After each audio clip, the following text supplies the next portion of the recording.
talk, talking crime, cases, and backing the blue. Now, here are your hosts, Captain Ed Mehmet and Detective Kevin Schroeder. Hello, everyone, and welcome to another episode of Cop Talk. I'm Kevin Schroeder, your host. I'm here with my co-host, the good Captain. Hello, WABC listeners and YouTube viewers. As usual, we have a distinguished guest who is quite well known, and Kevin will introduce him. So today's guest on Cop Talk, we're honored to have the Nassau County Police Department Commissioner, Patrick Ryder. Pat, welcome. Thank you for having me. Thank you. Pleasure to be here. So if you don't mind, let's start with give our audience your background, where you grew up and when you came on the job. So I'm a Long Island kid. My parents immigrated here from Ireland. Grew up in Limerick, East Rockaway. In 1984, I went on the big job, the city job. Like a lot of us were taking the test back then. NSU 12, then off to the 7-9 precinct. So I got my learning how to be a cop in my first 3 years on the job. 86, I went out to Nassau County. I was after the academy, went to the 3rd precinct, Newcastle area, made a plain clothes. Then I went into what's called our BSO SWAT unit, typical to ESU. From there, I made sergeant, detective sergeant, and I ran the asset forfeiture section, the money laundering section.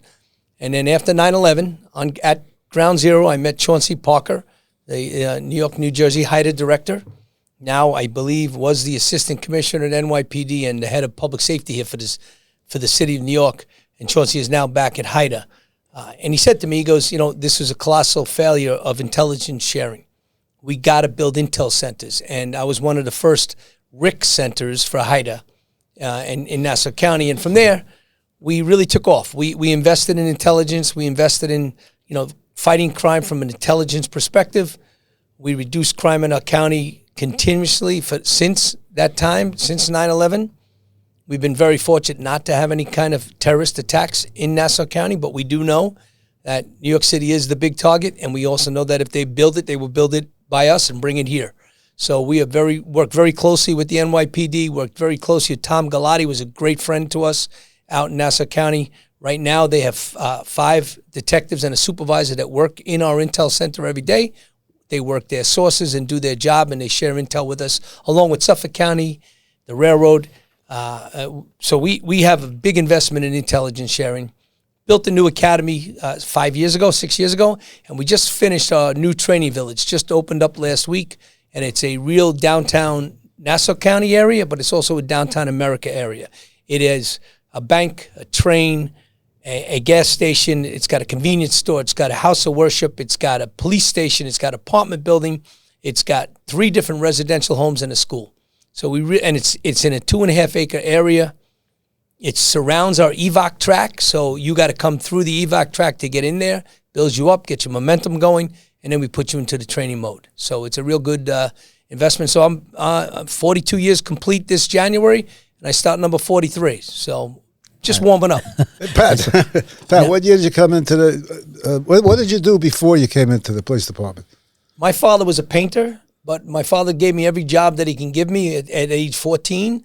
I started working for the DPW in Limerick as a back of a garbage truck at 16. First starting on the lawns in the parks department in the summer jobs.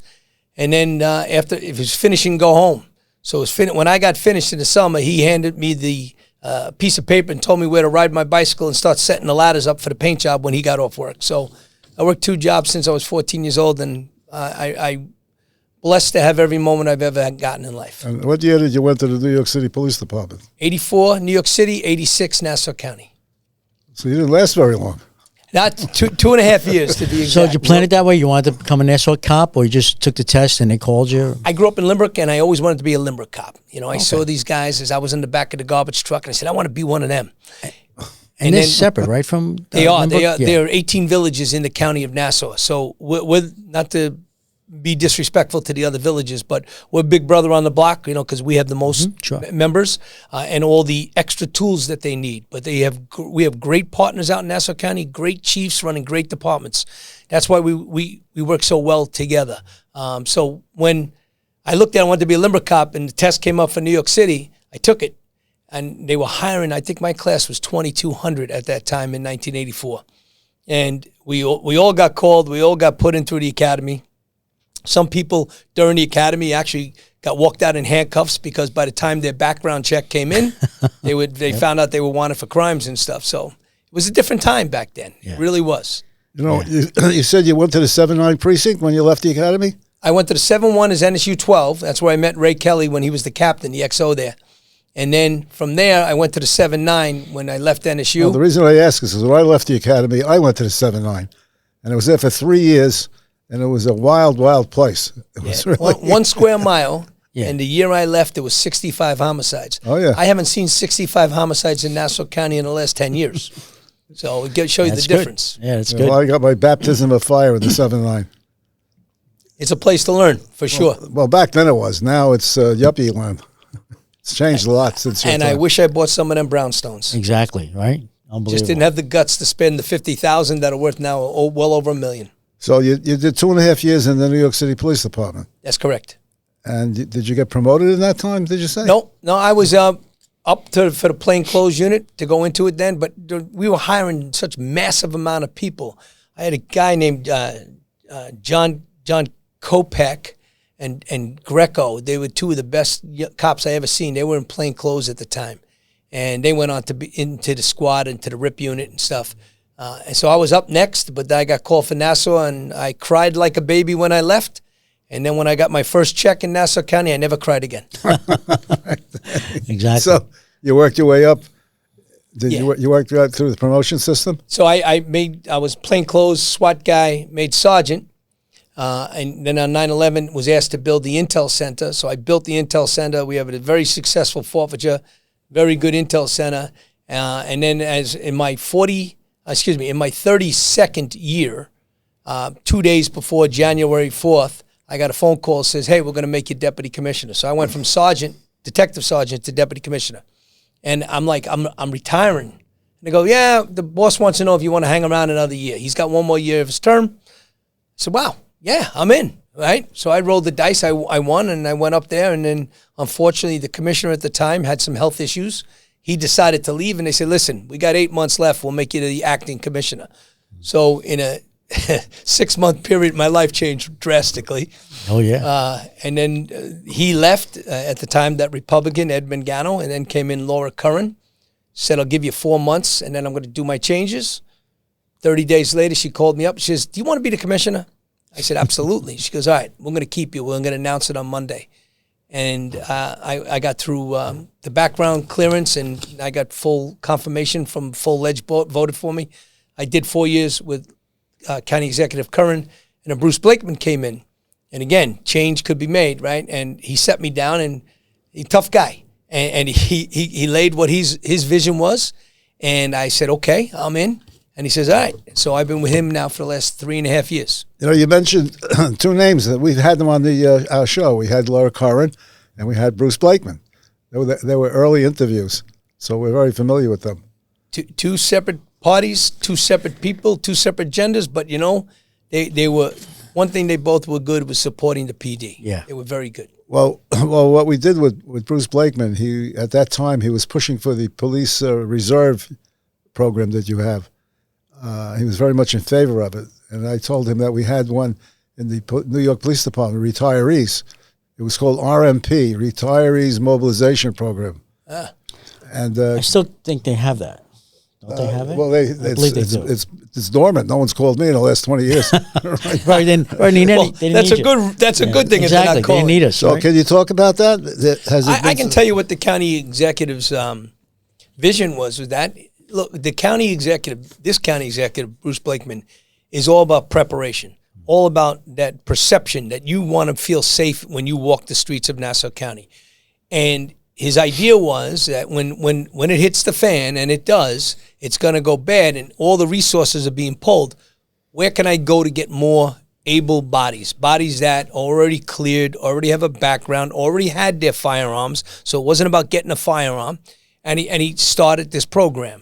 It always gets twisted. You know, the media loves to twist things around, but his intent is to, and always has been, to make sure that he protects the people and the residents of Nassau County, and he's done a great job at it so far.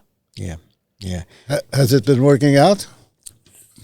We haven't had to use them, They've all went through their clearance. They went through their training. They've all been How many members sworn in. do you have in I that think he's commission? got about 15. 15? Yeah, I'm not even sure of the number. It could be a little bit more, a little less. It's honorary sheriffs, so they are police powers when they get sworn in when the emergency happens. Right. But right now, they work as honorary sheriffs for the police department. As I recall, there was opposition to it. Well, you're always going to get opposition. Opposition usually comes from the opposite side, right? No matter whose side you're on, it's the opposite side. Yeah. And to his credit, like I said, he stands up to what he's a committed guy. If he commits, he's in. And he doesn't change his colors because people don't like the flavor. He's going to stay with it and do what he has to do. And that's what we respect about him as a boss. He stands up for his cops 100%. I call him with some bizarre stuff. I got a problem. Here's what I got. He goes, all right, what do you need? Let's take care of this. We'll take care of this. Tell the cop I got his back. Thank you, boss. Hang up the phone. That's what you get with him. That's good. Yeah. Yeah, that's really good. They don't have that in New York City. Nah, well. Haven't had that in a while. I always say to people when they talk about the city, it's the managers sometimes, and I'm not blaming all managers, right?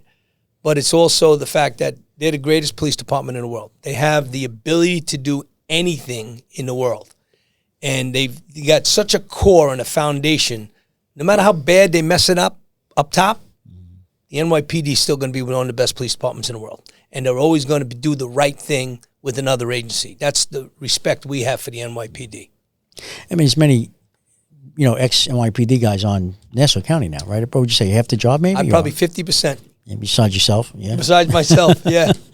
Wow, that's a lot. And a lot of military kids, too. Oh, wow. A lot more. Yeah. Now, is there, what do you have, about 2,500? We are 2,600. Okay. We are the 10th largest police department in the country right now. And the county executive has pledged to add an additional 50 new officers to our head count this November. So we're actually going to climb the ladder again, I think, to the 9th. So you're not having a problem recruiting at all? Recruitment's not an issue. And, when they say, oh, it's not about money, it's not about. In Nassau County, we are the lowest starting salary for a police department in the country. I sit on the major city chiefs, and I watch the numbers come by, and I go, oh, there's a ranking I didn't want to have. But we start our cops at $37,000. In 10 years, they're up over making $150,000, $180,000. And, they get benefits. But I think the most important thing, Republican and Democrat, in Nassau County, for the most part, back up their cops. Right. They want quality of life. Right. They want to keep their value of their homes. They want to make sure that their kids go to school safe. And the men and women in the Nassau County Police Department step up and do the job big. Last night, I told you earlier, when I seen that many people down at they call it the beach on the Mass on the beach, down in Long Beach, there's 2,000 people there. Yeah. And there's the Long Beach Police Department, there's the Nassau County PD Mounted, there's the aviation going overhead. We got to stay ahead of the curve because, as we always say, we got to be right every single time. Bad guy's only got to be right once, and he's going to do some damage to us. True. Very true. Yeah. Okay, so the mask. Let's speak about the mask law. How's that going? Well, the mask law, once again, was for the right intent, right? You got these kids, these anarchists that go to these colleges. And look, not every college kid is wrong that is out there protesting. Some of them really believe in the message that they want to try to get across. And they're not causing violence. But then you get these anarchists and these paid people that stand in the background and they throw the bricks and they throw the bottles and they push the crowd forward. And next thing you know, we do sometimes end up locking up little Johnny, who was there, in his freshman year at Harvard, and like, oh, crap, what did I do here? And the mask law will say, hey, you can't hide behind a mask. You can't turn around and disguise yourself from law enforcement. We had a mask law in Nassau County for 50 years. And then when COVID came, we had to it got relaxed and we took it away for obvious reasons. Well, now it's spinning back the other way. We don't need it, and we can't have these people hiding. So the county executive and the legislative body put forward a mask law, and basically it's for that criminal element. You're going to hide behind a mask? we're going to expose you. If it ain't for a religious or a medical reason, and we ask you to take it off, you don't, you will be arrested. And the district attorney has promised to prosecute those cases. So far, we've hit it several times, but every time it's been is with in addition to a crime. You do a robbery with a mask, well, there's an additional charge we just hit you with.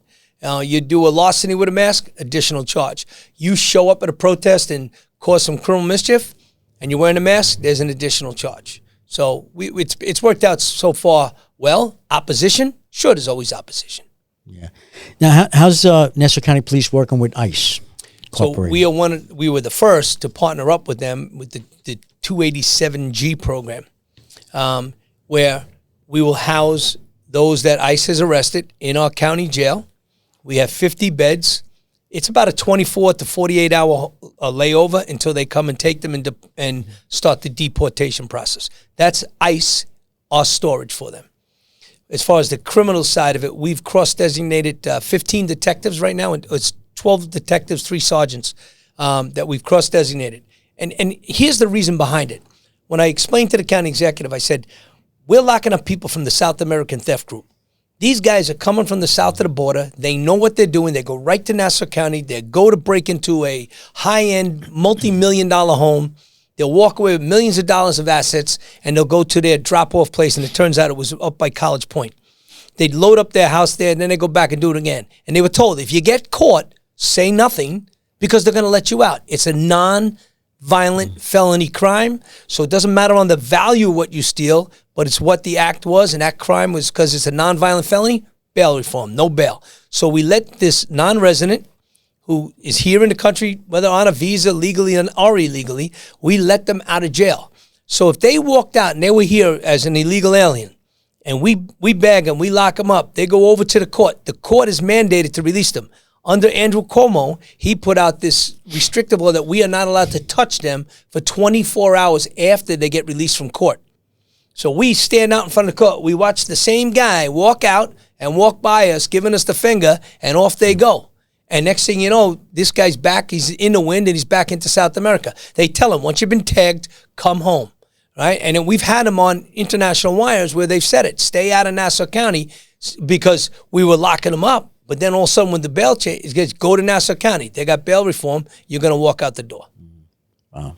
It's crazy. Crazy, right? And that was the intent of why we cross-designated, because now my guys can hold them, turn them right over to ICE. If they're going to get released, they're not going to stay around. Right. So let's turn them over to ICE and get them deported. Perfect. So your people are actually sort of deputized. They are absolutely deputized. They are cross-designated into the ICE as ICE agents. But we don't do roundups. We don't do morning raids. We're not doing that. That's not our purpose. We will always support every single federal, state, and local partner that comes to our county. I don't care what the rules and people screaming and yelling, the public perception is. The idea that a federal agency comes to our county and needs assistance, they will get it with Nassau County Police Department. Always. Well, that's great. New York City should take your example and behave like that. And again, it's not the cops. I know, it's political. It's the policy of the mayor. The tactical village that you've created, you know, I don't know if you're aware of it, but there's one in Georgia, in Atlanta. Yep. And we had the attorney interviewed here. She represented a cop that was injured due to a riot that took place in opposition to this tactical village. There was a lot of opposition to creating it. And I'm just wondering if you have any problem with yours yet. So I know you had in our foundation director, Ali Nagolian. She does an outstanding job raising money for us. Our tactical village was built on private money donations, asset forfeiture, and a capital project. So all three participated, but we didn't get started without our police foundation. So we built this village. It is downtown Nassau County, like I explained earlier. It is 100% downtown America. All the assets are in there, roads, traffic lights, everything. I visited Atlanta, and Atlanta's got a great agency, great department. But it's not like that. It's all spread out. They're all over the place, and I don't mean that in a bad way, but they had a lot of extra square footage to do that. They're in the farm country out there. We're different. We built it in a 2.5 acre area. You know, I've been to Fletsy. I've been to Quantico. and I see them, but then this is a contained environment. There's nobody coming in that's not being the training mold. Everybody's simunition weapons. Everybody's got all the proper gear when they're in there. And you go about the village. If it's like just like anywhere else in Nassau County, if you hear another call in, you can jump on it, or you could stay at the call you're at, depending on what the call is. But we are definitely 100% concerned, when I visited Georgia last year, is that people will try to destroy that. If you want, any businessman in the world will tell you, if I create a product that I can't get rid of, you can't get rid of policing. They can say whatever they want, you can't get rid of it, right? We'll have anarchy. If you want a good police department, you got to invest in a good police department. If you want a good product, you got to invest in that product. If you take the funding away from law enforcement, the first thing that's going to be cut is the services to the people, the same people that need you. And now you're going to say, hey, we're going to pull back. We're going to take some of the resources. We're going to give these social programs. Okay, I'm not totally against what when you say you're going to bring in other resources. And sometimes I think people, when they say defund the police, don't mean defund. They mean say, hey, listen, they got all this money. Give me some money. Okay, you can get money, but don't take it from here. You got to invest if you want a good product. We're investing in Nassau County, a brand new police academy. We just increased our headcount for the third time in a row since County Executive Blakeman's been there. And we're building a training village thanks to our foundation and our county executive. And it's done. It's up, and we opened up last week with Pam Bondi came to town. She cut the ribbon. The President of the United States has already spoken about our training village, and the doorbell's been ringing crazy now. People want to come and train at the village, and we welcome our partners. I was going to ask you that. Outside other agencies will participate? Yeah, we try to get a little vig from them once in a while. If we can get a little money, it doesn't hurt. You know, so federal partners have money. Some of our states don't, so we work with them. We're absolutely working with them. That sounds good. Cap? Why is the Nassau County considered the safest in the country? Well, so it's a loaded question. Yeah, it's loaded, but it's a good one, right? Because we like to brag. Good question. So good answer. we have been designated by World News and Reporting 3 out of the last 5 years the safest county in America. In about 4 weeks from today, they will announce it again. I'm pretty sure I'm going to get it because after winning it last year, we lowered crime another 8%. Right now, I'm down another 15% in major crimes. Right? It's our attention to details.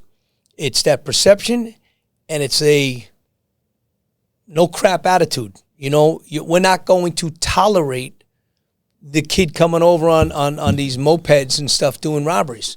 You come over on a moped and you're illegal and you're undocumented, you're unlicensed, you're no helmet, you got a kid on there. We're not only going to drop tickets on you, we're taking the bike.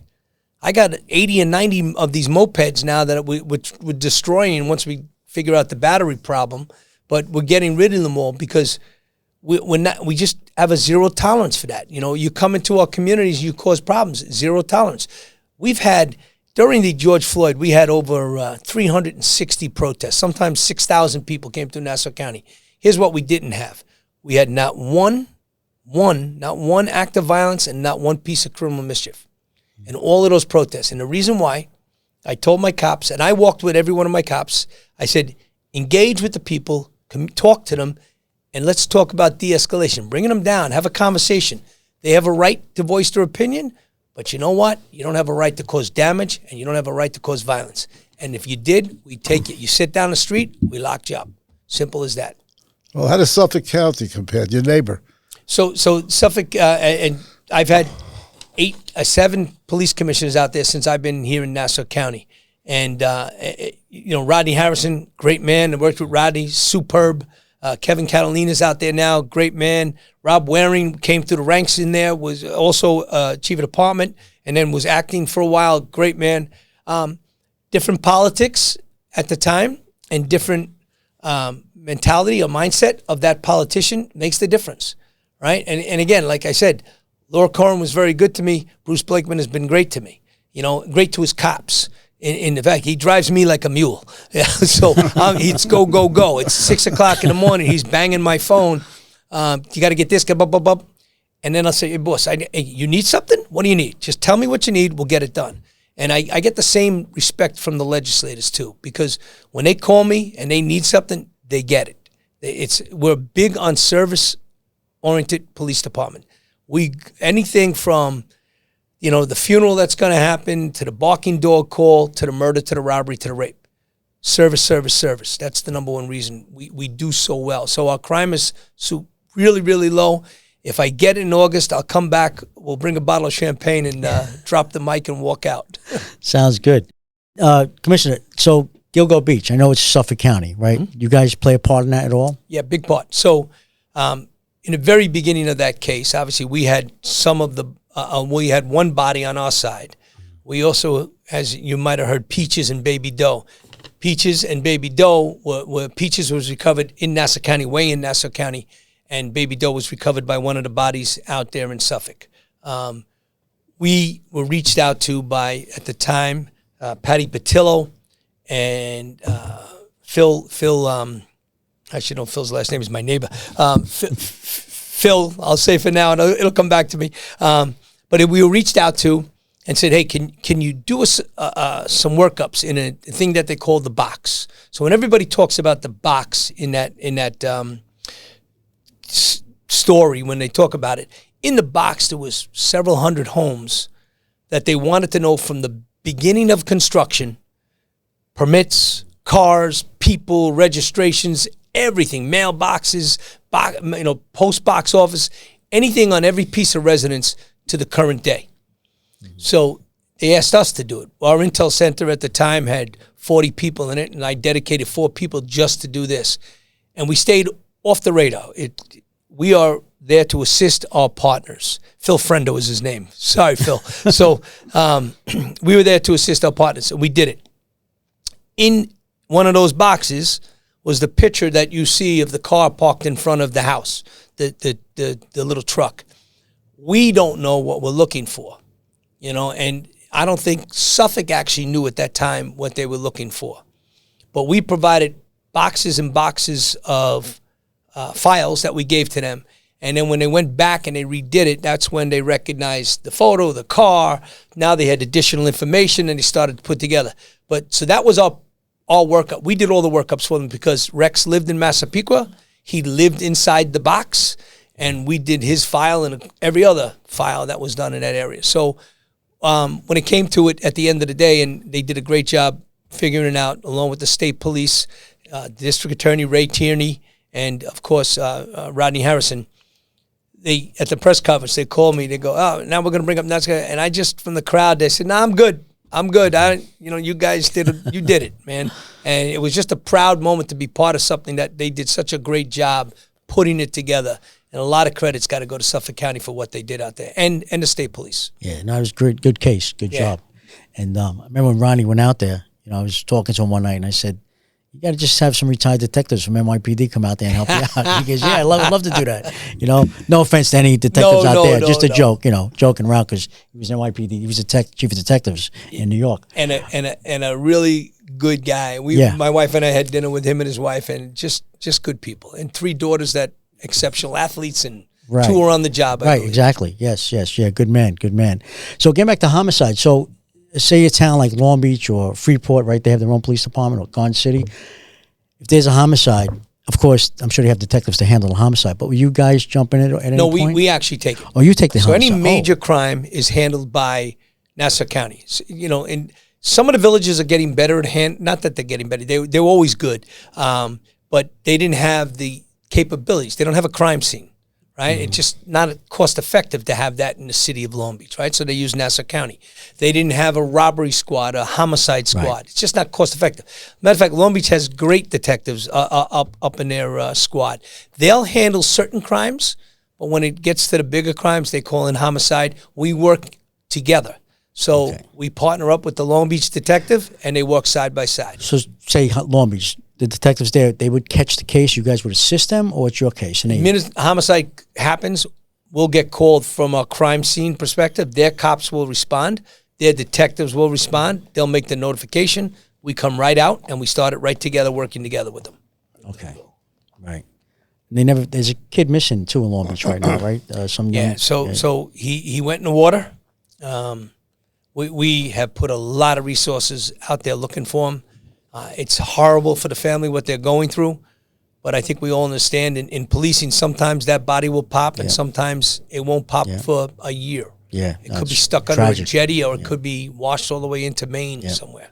Yeah, that's a sad one. Not Yeah, good. it's hard. Well, Pat, I have to say, this is a great interview, and we're very proud that you came from the New York City Police Department, which is a great training ground, even though you did only 2.5 years. 2.5 years was a hell of a 2.5 years. It's like 20 years in 45 and 86. Especially in Brooklyn, right? 2.5 years. That's right.